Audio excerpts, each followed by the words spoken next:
Hello नमस्कार, welcome to inculcate learning. हमारी 7th class है जी। ये गला अगेन सुबह सुबह खराब ही रहता है, बट इट्स ओके, काम चलाना पड़ेगा आपको, समझ तो आ ही रहा होगा। 7th क्लास है, स्टैट की क्लास है, इंपॉर्टेंट है लेकिन बहुत इजी सा टॉपिक है, बट इससे रिपीटेडली क्वेश्चंस आते हैं। नल और अल्टरनेट हाइपोथेसिस के बारे में डिस्कस करेंगे, टाइप 1 टाइप 2 एरर्स, क्योंकि रिपीटेडली इन तीनों चारों टॉपिक से जो है क्वेश्चंस आते हैं हर एक पेपर में, चाहे पेपर 1 हो चाहे पेपर 2 हो। उसके अलावा जो एमएड वगैरह के लिए एंट्रेंस होते हैं उनमें भी ये सारे क्वेश्चंस रिपीटेडली पूछे जाते हैं। ओके, हाइपोथेसिस क्या होती है वो मैं उम्मीद कर रही हूँ आपको पता होगी, बिकॉज चैनल के ऊपर हाइपोथेसिस की वीडियो के ऊपर ही सबसे ज़्यादा व्यूज़ हैं। तो मुझे ऐसे लगता है सारे बच्चे पहले हाइपोथेसिस ही उनको वीडियो मिलती है इनकलकेट लर्निंग की, और फिर वो आगे चीज़ें देखते हैं। But hypothesis is like a statement कि मैंने मान ली है कोई चीज़, कि मैं बोल रही हूँ कि भाई 10वीं क्लास के जो बच्चे हैं ना, उनके लड़कियों का इंटेलिजेंस स्कोर ज़्यादा है एज कंपैरिजन टू लड़के। सो ये क्या है? ये मेरी एक धारणा, एक स्टेटमेंट है, राइट? सो कोई भी स्टेटमेंट वो क्या होगी? हाइपोथेसिस होगी। अब मेरी स्टेटमेंट कोई भी हो, लेकिन जब मैं काम करती हूँ उसके ऊपर, तो मैं सबसे पहले क्या लेके चलती हूँ? मैं नल हाइपोथेसिस लेके चलती हूँ। तो hypothesis is a statement, but मैं जब बोल रही हूँ नल यानी जीरो, नथिंग, ठीक है? सो मैं क्या बोलना चाह रही हूँ नल हाइपोथेसिस में, कि जो डिफरेंस है ना, मतलब एक वेरिएबल और दूसरे वेरिएबल के बीच में, वो है ही नहीं। यानी there is no difference, no relationship. किसके बीच में? वेरिएबल 1 और वेरिएबल 2। यानी वेरिएबल 1 क्या था? लड़कों के इंटेलिजेंस स्कोर, और वेरिएबल 2 था लड़कियों का इंटेलिजेंस स्कोर। यानी देयर इज नो डिफरेंस या there is no relationship between girls and boys intelligence score, ये बोल सकते हो आप, ठीक है? सो वो चीज क्या है? वो नल है। यानी आप उसके अंदर बोल रहे हो कि देयर इज नो रिलेशनशिप। उसके अलावा इसको कहने का एक और तरीका हो सकता है। क्या हो सकता है? क्योंकि जब हम टेस्ट करते हैं, ये बात हमेशा याद रखिए, जब भी हम एक नल हाइपोथेसिस बनाते हैं, हम कभी भी अल्टरनेट हाइपोथेसिस नहीं बनाते। Alternate is like, alternate option क्या है, राइट? आप बोलोगे कि ये वाला जो है मैं आपको बता रही हूँ, इस तरीके का कपड़ा मुझे दिखाइए शॉपिंग पे जाके, बट वो उनके पास नहीं है। तो आप बोलोगे अल्टरनेटिव क्या है, और क्या क्या चीजें आपके पास हैं, राइट? सो जब नल हाइपोथेसिस आपकी रिजेक्ट होगी या चीजें होंगी, सो नल के ऑपोजिट में क्या होगी आपके पास? अल्टरनेट भी तो होगी, कोई ना कोई और ऑप्शन भी तो होगा। कि अगर मैं बोल रही हूँ यहाँ कोई रिलेशनशिप नहीं है दो वेरिएबल के बीच में, तो यहाँ पे अल्टरनेट में कुछ ना कुछ तो रिलेशनशिप होगा, राइट? सो वो नल और अल्टरनेट है। जब भी आप टेस्ट करते हो, टेस्ट इन द सेंस जब आप डाटा कलेक्ट करते हो, चीज़ों को टैली करते हो और फिर आप देखते हो रिजल्ट को, तो जो आप टेस्टिंग करते हो वो हमेशा नल हाइपोथेसिस की होती है। यानी we always test only null hypothesis. कभी भी हम अल्टरनेट हाइपोथेसिस को टेस्ट नहीं करते, ये बात याद रखिए। क्वेश्चन आता है कि हम किस चीज को टेस्ट करते हैं? हम हमेशा सिर्फ और सिर्फ नल हाइपोथेसिस को टेस्ट करते हैं, हम कभी भी अल्टरनेट हाइपोथेसिस को टेस्ट नहीं करते हैं। सो ये हो गया जी नल वाली चीज। अल्टरनेट में इसका उल्टा हो जाएगा कि भाई जो है कोई ना कोई रिलेशनशिप तो है उन दो वेरिएबल्स के बीच में। सो ये नल और अल्टरनेट आई होप आपको समझ आया होगा। अब हम नल को टेस्ट कर रहे हैं, यानी जो भी होगा वो नल के साथ होगा। यानी नल या तो रिजेक्ट होगी या फिर एक्सेप्ट होगी। एक्सेप्ट नहीं बोलते यूजुअली, हम बोलते हैं कि नल इज नॉट रिजेक्टेड, ठीक है? तो जब हम उसको रिजेक्ट नहीं कर पाते, तो हम पहले ये स्टेटमेंट देखते हैं कि भाई वो रिजेक्ट हुई या नहीं हुई। तो हम उसके रिजेक्शन की तरफ फोकस करते हैं, ठीक है? सो ये तो आपको समझ आ गया कि नल और उसके ऑपोजिट क्या रहेगी? अल्टरनेट रहेगी। हम सिर्फ नल हाइपोथेसिस को टेस्ट करेंगे। Null hypothesis is like there is no relationship between two variables. इसको, हाँ, एक और तरीका, वो ध्यान नहीं रहा था बीच में, इसको लिखने का एक और तरीका, क्योंकि जब भी हम चेक करते हैं हम यूजुअली मीन चेक करते हैं, बाकी चीज़ें भी हो सकती हैं चेक, उसमें कोई दिक्कत नहीं है। जब भी हम टेस्टिंग करते हैं तो हम ये देखते हैं कि जो हमारे वेरिएबल्स हैं ना, उनका मीन क्या है। ये वेरिएबल 1 है, ये वेरिएबल 2 है, ठीक है? तो जब नल हाइपोथेसिस की बात आती है तो मैं बोल रही हूँ कि इनमें कोई रिलेशनशिप नहीं है, यानी कि ये दोनों बराबर हैं। यानी ऐसा अगर कहीं लिखा है μ1 माइनस μ2 इज इक्वल टू 0, वो क्या है, वो नल हाइपोथेसिस है। एक बार इस तरीके का क्वेश्चन आया हुआ है, यानी कि हम ये बोल रहे हैं कि ये दोनों चीजें जब बराबर हैं, यानी कोई डिफरेंस है ही नहीं ना इनमें, इक्वल हैं ये चीजें, there is no difference, there is no relationship, बराबर हैं, सेम है चीजें, तो वो नल हाइपोथेसिस है। अगर ये दोनों चीजें बराबर नहीं है या ये इस तरीके का कुछ आ रहा है, सो वो फिर हमारी अल्टरनेट में चला जाएगा। ठीक है जी। सो ये एक और तरीका है इसको कहने का, बात को कहने का। अब हम नल हाइपोथेसिस चेक कर रहे हैं, तो नल हाइपोथेसिस या तो सही हो सकती है या गलत हो सकती है। ठीक है, उससे हमारी दो एरर्स निकल के आती हैं, एक है टाइप 1 एरर, अल्फा एरर जिसको बोलते हैं, और एक है टाइप 2 एरर। ओके, तो नल हाइपोथेसिस को डिनोट कैसे करते हैं, H नोट से, नोट इज लाइक नथिंग, 0, और अल्टरनेट हाइपोथेसिस को हम H1 से डिनोट करते हैं। ओके, अब बात आती है टाइप 1 और टाइप 2 एरर की। सो मेरे पास जो नल हाइपोथेसिस है, मेरे पास उसमें दो ऑप्शन है कि या तो वो सही है, ट्रू है, या वो फॉल्स है। ठीक है, अगर तो वो ट्रू है तो यहाँ पे भी दो ऑप्शन है, वो ऐसे नहीं आता था एक ऑफिस में, देखो आपके पास दो ऑप्शन है, अगर आप ये करेंगे तो आपके पास फिर से दो ऑप्शन है। तो यहाँ पे भी आपके पास याद रखने का और समझने का तरीका है, ये हर एक टीचर का टाइप 1 टाइप 2 एरर समझाने का अलग तरीका हो सकता है, बट लास्ट में जो वो स्टेटमेंट आपको समझाएंगे वो सेम ही होगी। तो आपको जिसका तरीका समझ आए वो समझिएगा। सो जब मैं ट्रू बोल रही हूँ तो इसमें भी तो दो ऑप्शन है ना, कि वो ट्रू है बट मैंने उसको क्या कर दिया, रिजेक्ट कर दिया। मेरे जो भी रिजल्ट्स आए हैं या डिस्कशन मैंने किया है उस बेसिस पे वो ट्रू है और मैंने उसको एक्सेप्ट कर लिया या रिजेक्ट नहीं किया। ठीक है, यहाँ पे भी दो तरीके हैं मेरे पास, दो रास्ते हैं। एक, अगर वो फॉल्स है और मैंने उसको रिजेक्ट कर दिया, लेकिन अगर वो फॉल्स है और मैंने उसको एक्सेप्ट कर लिया, मतलब रिजेक्ट नहीं किया। ठीक है जी, एक्सेप्ट इसलिए लिख रही हूँ ताकि आपको कंफ्यूजन ना हो, अदरवाइज हम बोलते हैं रिजेक्ट और नॉट रिजेक्टेड। ठीक है, तो नल हाइपोथेसिस जब सही है और मैंने उसको एक्सेप्ट कर लिया है तो इसमें तो कोई गलती नहीं है, आपने सही बात को एक्सेप्ट किया है, यानी ये तो कोई एरर है ही नहीं, ये तो बात ही सही है आपकी। ओके, जब वो फॉल्स है और आपने उसको रिजेक्ट कर दिया, कोई चीज़ गलत थी और आपने उसको हटा दिया, रिजेक्ट कर दिया, तो इसमें भी कोई गलती नहीं है जी। ठीक है, गलती कहाँ है, कोई चीज़ सही है और आपने उसको रिजेक्ट कर दिया, और कोई चीज गलत है और आपने उसको एक्सेप्ट कर लिया। अब मेरा समझाने का ये तरीका है कि जब ट्रू की बात है कि कोई चीज सही है, मान लो आप किसी कंपनी में जॉब करते हो, मैं हमेशा यही एग्जांपल देती हूँ ताकि आपको याद रहे। मान लो आप किसी कंपनी में जॉब के लिए इंटरव्यू देने गए हो, ठीक है, सो आप सही कैंडिडेट हो, लेकिन उनसे समझने में गलती हुई और उन्होंने आपको रिजेक्ट कर दिया। सो देखो, नुकसान तो उनका हुआ है क्योंकि आप सही कैंडिडेट थे।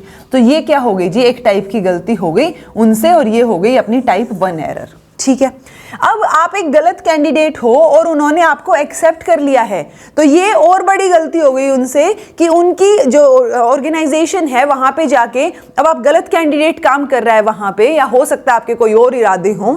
सो एक फॉल्स कैंडिडेट को आपने एक्सेप्ट कर लिया है अपनी कंपनी में, ये आपकी और बड़ी गलती यानी type 2 error.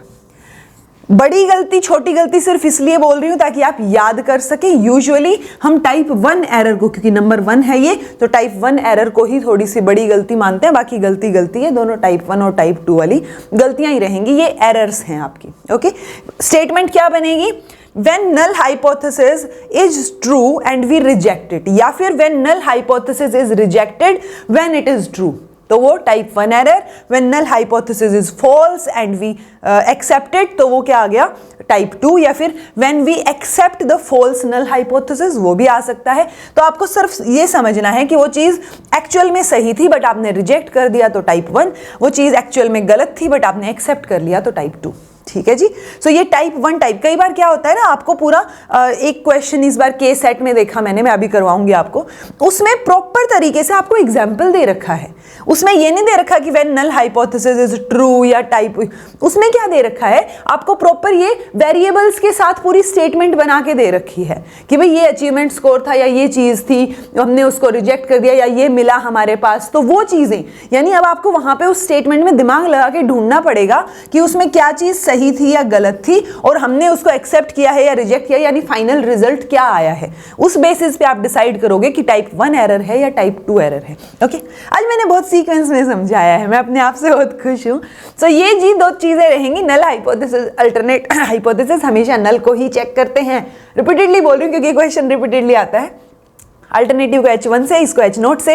Type 1 type 2 error, type 1 error को अल्फा एरर के उससे भी डिनोट करते हैं और इसको हम बीटा एरर के उससे भी डिनोट करते हैं। कई बार प्रोबेबिलिटी निकालना कि मान लो आपको कोई वैल्यू दे रखी है, वो क्वेश्चन एक ही बार आया है कि कोई वैल्यू दे रखी है और आपको बोला जा रहा है कि कितनी प्रोबेबिलिटी है कि टाइप 1 एरर यहाँ पे हो सकती है, राइट। सो उसके अंदर एक फॉर्मूला सा आ जाता है प्रोबेबिलिटी निकालने का कि आप जो हैं जितने भी आउटकम्स आपके आए हैं, नंबर ऑफ आउटकम्स की इतनी बार प्रोबेबिलिटी आई है, डिवाइड बाय आप टोटल आउटकम्स कर देंगे उसमें। वो हम अभी क्वेश्चन करेंगे तो आपको समझ आ जाएगा, ठीक है। सो यही छोटी मोटी चीजें हैं फोकस करने वाली कि टाइप 1 क्या होगी, टाइप 2 क्या होगी, समझने वाली चीजें हैं। फिर भी कुछ समझ नहीं आया हो तो कमेंट करके पूछिएगा, एक बार इससे रिलेटेड क्वेश्चंस करके देख लेते हैं। बहुत इंपॉर्टेंट क्वेश्चंस हैं, रिपीटेडली रिपीट हो रहे हैं। सो एक बार क्वेश्चंस कीजिए और मुझे बताइएगा कि आपको समझ आया या नहीं आया, और मुझे ये भी बताइएगा पिछली जो क्लास थी एनपीसी वाली वो आपको समझ आई या नहीं, कहीं उसमें तो कोई कंफ्यूजन नहीं रह गया है, ठीक है। तो चलिए क्वेश्चंस करके देखते हैं। हाँ जी, तो अब क्वेश्चंस पे आ जाते हैं। नल अल्टरनेट टाइप 1 टाइप 2 एरर की जो कॉन्सेप्ट मैंने समझाया है, आपको उसी को बस दिमाग में रखना है और आप अच्छे से सोल्व कर पाएंगे। तो देखो 50 क्वेश्चंस ऑलरेडी हम 6 क्लासेस में कर चुके हैं। 51st क्वेश्चन है। एच नोट हमें पता है क्या है, H1 की जगह कई बार HA भी लिखा मिल सकता है, वो अल्टरनेट हाइपोथेसिस है। इतनी कॉमन सेंस आप में होनी चाहिए, ठीक है। अब यहाँ पे क्या है, H नोट दे दिया, फिर ये म्यू दे दिया, जो कि म्यू किसका, HA का एक तरीके से बराबर है H नोट के, और बराबर है तो इज इक्वल टू 100, यानी ये नल हाइपोथेसिस है एक तरीके से, ओके। देन है ये अल्टरनेट हाइपोथेसिस है जिसमें म्यू ये ग्रेटर देन इक्वल, मतलब दोनों ही बड़े, लेस देन और ग्रेटर देन वाला साइन दिया, देन आपका H नोट दिया। यहाँ पे ग्रेटर देन H नोट दिया और लेस देन H नोट दिया, ओके। अब यहाँ पे जो स्टेटमेंट्स हैं वो आपको समझनी है कि ये क्या कहना चाह रही हैं। तो देखो पहले अल्टरनेट हाइपोथेसिस, अल्टरनेट, नल, अल्टरनेट, तो ये तो हमें समझ आ रहा है, सिर्फ एक ही नल हाइपोथेसिस की बात यहाँ हो रही है। यानी null hypothesis is that the population mean is equal to hypothesized mean, वो भी 100 है। यानी पॉपुलेशन का मीन इज इक्वल टू जो आपका हाइपोथेसिस मीन है और बराबर किसके है, 100 के है। तो ये ए वाले का क्या हो गया अपने पास, थर्ड ऑप्शन हो गया। ये हमें समझ आ रहा है, ओके। ऑल्दो ये क्वेश्चन इस तरीके का पहली बार आया था, तो ये अगर आपको सिर्फ इतना भी समझ आता कि अल्टरनेट, अल्टरनेट, नल, अल्टरनेट, तो यहां से भी आपका क्वेश्चन सोल्व आराम से हो जाता इतने में ही, ठीक है, कि आंसर 4th आएगा। ये एलिमिनेशन मेथड होता है कि अच्छा ठीक है मैं श्योर हूं, इतना तो पता है मुझे, ठीक है। देन बाकी की स्टेटमेंट्स अगर आप देखेंगे, ये अल्टरनेट हाइपोथेसिस का है जिसमें ये बोल रहे हैं, देखो alternate hypothesis is that the population mean is not equal to, जब भी ये वाला साइन आपको मिले ये नॉट इक्वल टू के बराबर होता है, ये बात याद रखिए। यूजुअली एमएस एक्सेल वगैरह से रिलेटेड जो क्वेश्चंस आते हैं उनमें भी ये वाला साइन देंगे, लेस देन ग्रेटर देन वाला, तो उसमें क्या रहेगा, नॉट इक्वल टू मतलब है उसका, ओके। तो ये क्या हो गया first. Then alternate hypothesis that population mean is greater than 100, population mean is greater than, ये is equal to 100 रहेगा ही, आई थिंक, ठीक है। तो ये क्या हो गया जी, आपका सी का सेकंड हो गया। Then alternate hypothesis is that population mean is less than 100, तो ये क्या हो गया यहाँ पे डी वाला, लेस देन 100, ठीक है। सो ये कंफ्यूजन नहीं होना चाहिए आपको, अल्टरनेट, नल, टाइप 1 टाइप 2 पता होनी चाहिए चीजें। An investigator commits type 2 error, तो टाइप 2 एरर वो कब कमिट करता है, तो ये तो मैंने आपको बता रखा है कि टाइप 2 इज लाइक आपने नल हाइपोथेसिस फॉल्स थी बट उसको एक्सेप्ट कर लिया। तो ये लिखने के तरीके हैं, ये बोल रहे हैं accept null hypothesis when it is true, reject when it is true, नहीं रिजेक्ट जो है जब वो गलत है, तो ऑब्वियसली जब गलत है तो रिजेक्ट कर दिया तो ये तो कोई गलती है ही नहीं, एक्सेप्ट कर लिया जब वो गलत है, तो ये क्या है अपने पास, एक्सेप्ट नल हाइपोथेसिस जब वो ट्रू है, तो ट्रू है तब तो कोई गलती है ही नहीं, एक्सेप्ट कर लिया उसको, लेकिन एक्सेप्ट कर लिया जब वो गलत है, तो ये अपनी गलती हो गई अपनी, तो डी ऑप्शन हमारा सही रहेगा, ठीक है, कि हमने उसको एक्सेप्ट कर लिया है, गलत बंदे को एक्सेप्ट कर लिया है, ठीक है।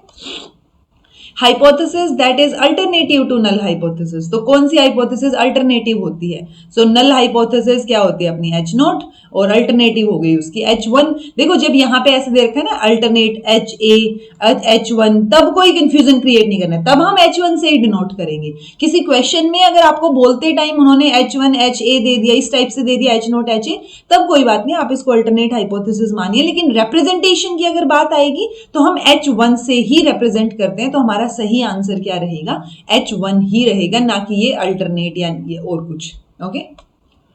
देन है the null hypothesis of testing of difference between means is generally stated as H naught mu 1 is not equal to, यानी ये ऐसे बोल रहे हैं H1 mu1 not equal to mu2, where mu1 and mu2 are the population means of the two population respectively।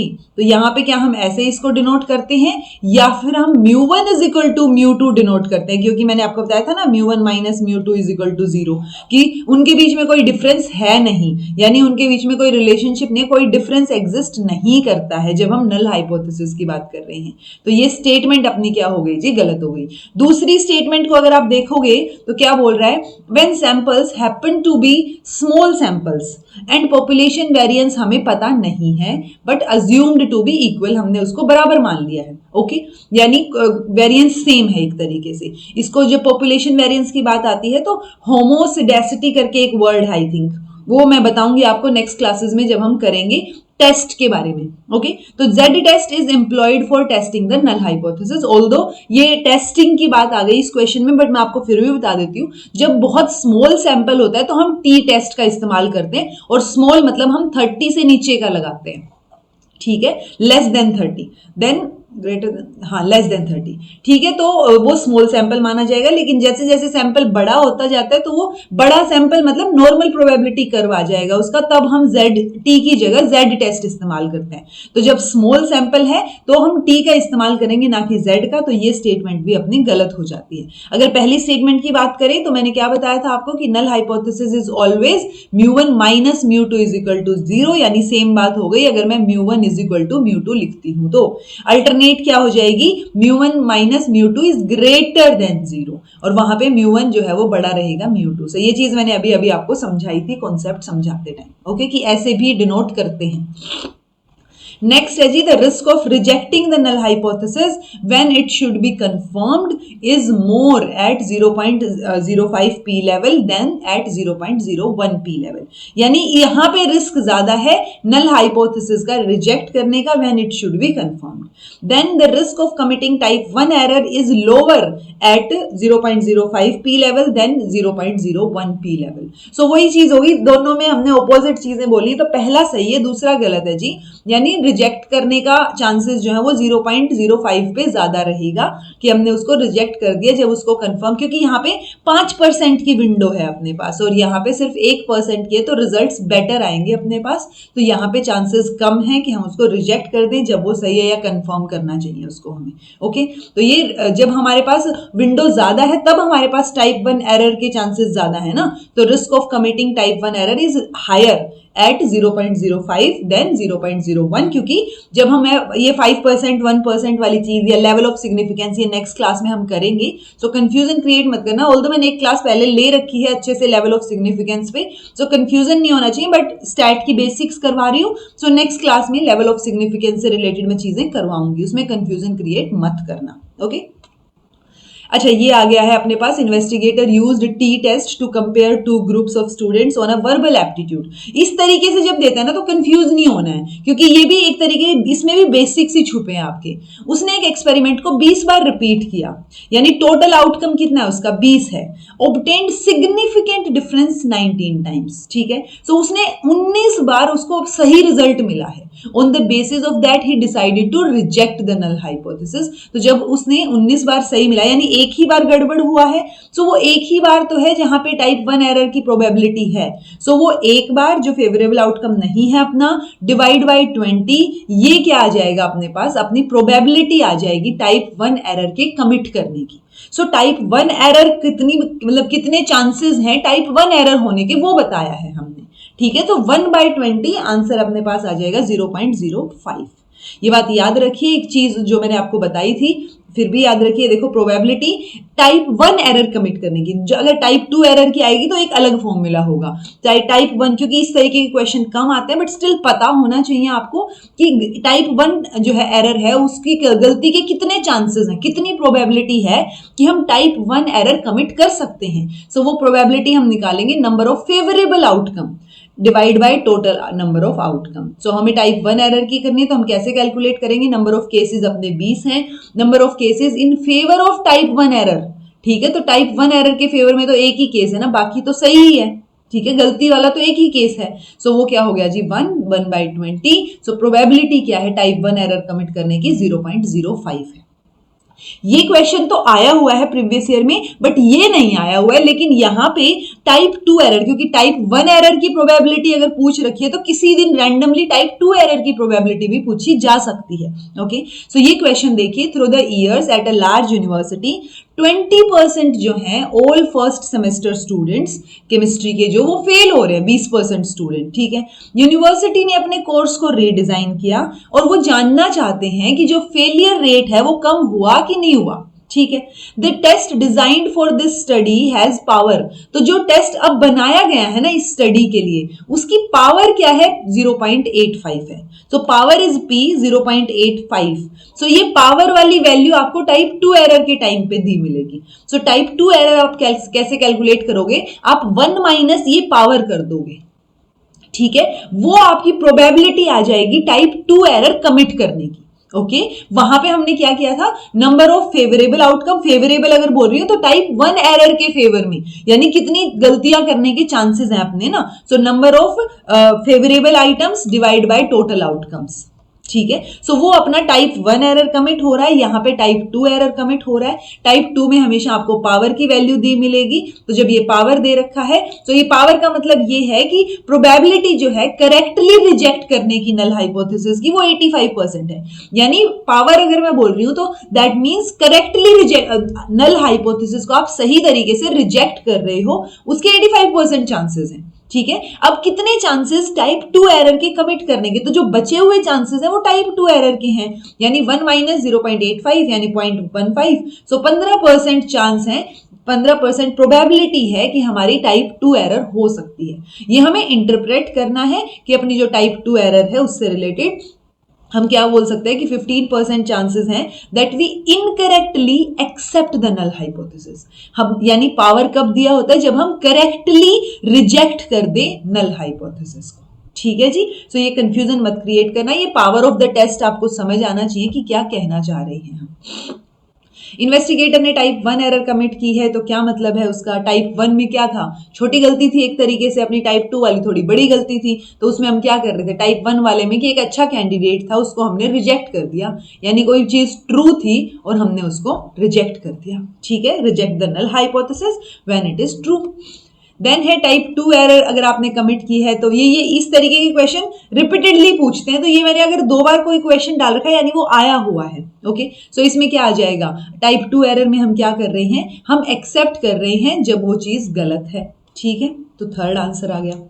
Then if a researcher computes 10 t-test for comparing 5 means, यानी 10 t-test आपने लगाए, total 10 हैं और मीन 5 को calculate करने के लिए। ठीक है, किस सिग्निफिकेंस लेवल पे? 0.05 पे। 2 लेवल ऑफ सिग्निफिकेंस होती है। ठीक है, देन जो overall type 2 error rate of the experiment है वो इंक्रीज हो जाएगी। नहीं, टाइप 2 एरर में तो हमें पावर वगैरह कुछ समझ आता, तो वो तो यहाँ दे ही नहीं रखा, तो आप इसको गलत बोल सकते हैं। प्रोबेबिलिटी होगी 0.50 to reject at least 1 null hypothesis when it is true. तो नल हाइपोथेसिस जब सही है और आप उसको रिजेक्ट कर रहे हो, दैट मीन्स ये टाइप 1 एरर है। राइट, और मेरे फेवरेबल आउटकम्स यानी 5 और जो अपने टोटल है वो 10। सो 5/10 यानी 1/2 यानी 0.5। ठीक है, मेरी प्रोबेबिलिटी जो मैंने अभी ऊपर फॉर्मूला बताया था आपको। ठीक है, टाइप 1 एरर कमिट करने का। सो प्रोबेबिलिटी है कि 0.5 की रिजेक्ट कर देंगे हम, यानी कि हम टाइप 1 एरर कमिट कर देंगे। ठीक है जी, there will be an unacceptable high error rate of the total experiment. Then obviously ज्यादा ही है ये तो 0.5 वाला। तो ओवरऑल टाइप 1 एरर की जो रेट है for the experiment will increase definitely. हमने बोला यहाँ पे कि टाइप 1 एरर की प्रोबेबिलिटी ज्यादा है। देन ये तीनों चीज तो ठीक है। The rate of type 1 and type 2 error of the experiment will remain equal. नहीं जी, ये गलत है। टाइप 1 टाइप 2 के चांसेस इक्वल नहीं है और ये वाला भी गलत है। सो आपके बी, सी और डी सही हैं। यहाँ पे ये प्रोबेबिलिटी निकाल रखी है जो हमने अभी ऊपर भी निकाली थी, और टाइप 1 एरर के चांसेस यहाँ पे ज्यादा है। ये देखो, reject H naught when it is true, accept H naught when it is not true, probability of rejecting H naught when it is true, probability of rejecting H naught when it is not true. तो जब वो सही नहीं है और आप उसको reject करना चाह रहे हैं तो ये तो पावर ऑफ टेस्ट हो गया ना। ठीक है, यानी सही रास्ते पे हैं आप कि वो हमने बोला था ना 85% प्रोबेबिलिटी है कि हम करेक्टली रिजेक्ट कर दें। करेक्टली रिजेक्ट मतलब वो चीज सही नहीं थी और हमने उसको रिजेक्ट कर दिया। सो वो है पावर ऑफ टेस्ट। लेकिन जब आप रिजेक्ट करना चाह रहे हो और वो ट्रू है, ठीक है, तो ये क्या हो गया आपके पास लेवल ऑफ सिग्निफिकेंस। एक्सेप्ट कर लेते हो जब वो ट्रू नहीं है तो टाइप 2 एरर, रिजेक्ट कर देते हो जब वो ट्रू है तो टाइप 1 एरर। यानी 2, 3 देन 4 और 1, 2, 3, 4 और 1 थर्ड आंसर हो जाएगा जी आपका। ठीक है, तो पावर ऑफ टेस्ट समझ आना चाहिए आपको, क्योंकि हम दूसरे टाइप की प्रोबेबिलिटी यानी टाइप 2 की प्रोबेबिलिटी, टाइप 2 एरर की प्रोबेबिलिटी को जानने की कोशिश कर रहे हैं। ये देखो जी, टाइप 1 एरर कब कमिट की है ये बताना है आपको। ये क्वेश्चन है थोड़ा दिमाग लगाने वाला कि रिसर्चर ने फाउंड आउट किया कि टीचिंग कॉम्पिटेंस, ये अपना एक वेरिएबल है, okay, and job satisfaction are not related. Okay, ये हमारा रिजल्ट है, ये उसने फाइंड आउट किया है कि वो रिलेटेड नहीं है। यानी यहां पे ये क्या कर रहा है, अगर रिलेटेड नहीं है तो ये एच नोट को एक्सेप्ट कर रहा है। ठीक है, but it turns out that variables are related. But ये चीज समझ हमें पता है कि वो वेरिएबल्स रिलेटेड हैं, यानी आपने एक्सेप्ट कर लिया जब वो गलत है। बोल सकते हैं इसको, researcher found that teaching competence and job satisfaction are not related. ये उसको मिला है, ये उसका रिजल्ट है एक तरीके से कि उसने क्या फाइंड आउट किया है। But it turns out that these variables are related. तो ये दोनों चीजें उल्टी हो गई यहां पे। ठीक है, सो ये कौन सी एरर होगी ये बताओ आप मुझे। यानी आप उसको एच नोट को एक्सेप्ट कर रहे हो जबकि वो गलत है। ठीक है, सो गलत को एक्सेप्ट किया है ना आपने, तो ये तो टाइप 2 एरर हो गई। तो ये आपको समझना पड़ेगा कि क्या चीज एक्सेप्ट कर रहे हो, क्या रिजेक्ट कर रहे हो, तब जाके आपने कंक्लूजन निकाला। रिसर्चर ने ये फाउंड आउट किया कि टीचिंग कॉम्पिटेंस और job satisfaction are not related. यानी रिसर्चर ने लास्ट में जाके ये बोला है कि वो एच नोट को एक्सेप्ट कर रहा है that they are not related, but it turns out कि ये वेरिएबल्स तो रिलेटेड हैं। तो सच तो ये है कि वो रिलेटेड हैं और हम बोल रहे हैं वो रिलेटेड नहीं है। तो हमने उसको एक्सेप्ट कर लिया है नल हाइपोथेसिस को, जबकि वो वहां पे गलत थी। Then a study showed that number of siblings in a house and number of books parents purchase are correlated, और रिजल्ट बाद में कंफर्म भी हो गया। तो ठीक है, ये तो हमने क्या किया, हमने देखा कि वो दोनों चीजें रिलेटेड हैं कि जितने ज्यादा नंबर ऑफ सिबलिंग्स हैं घर में उतनी ज्यादा बुक्स जो है पेरेंट्स परचेज करते हैं, और ये रिजल्ट बाद में कंफर्म भी हो गया। तो इसमें तो कोई एरर है ही नहीं, दोनों ही चीजें सही हैं कि जो चीज हमने सोची थी वो चीज सही है तो वो सही है। A researcher finds no difference, researcher को कोई डिफरेंस नहीं मिला socio economic status of parents और per capita spending on education, कि हर एक कैपिटल मतलब हर एक बच्चे पे जो स्पेंडिंग हो रही है एजुकेशन की उसमें, और आपका सोशियो इकोनॉमिक स्टेटस, यानी सोशियो इकोनॉमिक स्टेटस कैसा भी हो पेरेंट्स पढ़ाई पे इक्वली खर्च कर रहे हैं। बाद में ये प्रूव हुआ कि in fact no difference exist between variables, यानी बाद में वो चीज प्रूव हो गई। तो यहाँ पे भी कोई एरर नहीं है जी, दोनों चीजें सेम है यहाँ पे। यानी जो चीज हम रिजल्ट हम निकाल रहे हैं और जो चीज ऑलरेडी एग्जिस्ट करती है वो चीज दोनों सही है।